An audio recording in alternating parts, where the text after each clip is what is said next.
வாழ்க்கைனாவே எல்லாருக்கும் பிரச்சனை இருக்கதாங்க செய்யுது. பிரச்சனை இல்லாத மனுஷன் யாருமே கிடையாது. பிரச்சனை இல்லாதவன் மனுஷனே கிடையாதுங்க. அப்படி இருக்கும்போது பார்த்தீங்கன்னா, ஒரு சிலருக்கு ஒரு நாள்ல, ஒரு சிலருக்கு ஒரு மாசத்துல, ஒரு சிலருக்கு ஒரு வருஷத்துல, ஒரு சிலருக்கு பல வருஷம் ஆகியுமே பிரச்சனை தீராதவங்க நிறைய பேர் இருக்காங்க. இதுக்கான தீர்வு கிடைக்காதா? இதுக்கான நிவர்த்தி இல்லையா? இதுக்கான உபாயம் இல்லையா? அப்படின்னு நிறைய பேர் ஏக்கத்தில் இருப்பீங்க. அப்படிப்பட்டவங்களுக்கான வீடியோ தாங்க இது. ஏன் அப்படி சொல்கிறேன்னா, இந்த ஒரு கோவிலுக்கு போயிட்டு வந்தீங்கன்னா, உங்களோட பல வருஷ பிரச்சனையாக இருந்தால் கூட உடனடி தீர்வு கிடைக்கும் அப்படின்னு வந்து சொல்கிறாங்க. அது என்ன கோயில், அது எங்கே இருக்குது அப்படின்றத பற்றி இந்த வீடியோ பார்க்க போகிறோம். தொடர்ந்து வீடியோ முழுசாக பாருங்கள்.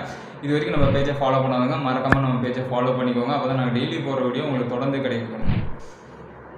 வணக்கம் மக்களே, நான் தான் உங்கள் ஆதேஷ் பேசுகிறேன். இன்றைக்கி 1 மினிட் வீடியோவில் எதை பற்றி பார்க்க போகிறோம் பார்த்தீங்கன்னா, ஈரோடு மாவட்டம் 40 கிலோமீட்டர் தொலைவில் இருக்கக்கூடிய அந்தியூர்ன்ற ஊரில் தாங்க இந்த கோயில் அமைஞ்சிருக்கு. அந்தியூர் பஸ் ஸ்டாண்ட்லேருந்து பார்த்தீங்கன்னா வாக்கபிள் டிஸ்டன்ஸில் தாங்க இந்த கோயில் அந்தியூர் பத்திரகாளியம்மன் நம்ம கோயில் அமைஞ்சிருக்குது. இந்த கோயில் பார்த்தீங்கன்னா கருவறையில் இருக்கிற அம்மன் வந்து பார்த்தீங்கன்னா 8 திருக்கரங்களோட வந்து நமக்கு பக்தர்களுக்கு காட்சி தராங்க. இந்த கோயிலோட நடத்திருப்பு நேரம்னு பார்த்தீங்கன்னா காலை 6 மணிலேருந்து 12 மணி வரைக்கும், மாலை 4 மணிலேருந்து 8 மணி வரைக்கும் இந்த கோயில் வந்து நடத்திட்டு இருக்குங்க. போராட்டமாக இருக்க ரொம்ப கஷ்டத்தில் இருக்கு அப்படின்றவங்க இந்த கோயில் கண்டிப்பாக நீங்கள் போவாங்க. நிச்சயமாக ஒரு நல்ல பலனடைன்னு சொல்லுவாங்க. அந்த கோயிலில் இருக்கணும்னு சொல்கிறாங்க, அந்த ஊரில் இருக்கணும்னாலும் நம்பப்படுது. உடனடி தீர்வு கிடைக்கும்னு சொல்கிறாங்க. எல்லாருமே போய் நிச்சயமாக பலனடையும்னு நம்புகிறேன். இந்த கோயிலுக்கு போய் இந்த மாதிரி இன்ட்ரெஸ்டான வீடியோஸ்லாம் உங்களுக்கு ஷார்ட் தெரியுமா, அது நம்ம பேஜை மறக்காமல் ஃபாலோ பண்ணிக்கோங்க. இந்த வீடியோ பிடிச்சிருந்தா மற்றவங்களுக்கு ஷேர் செய்யுங்க. அடுத்த வீடியோவில் பார்க்கலாம். அதுவரை உங்கள் ஆதேஷ். நன்றி.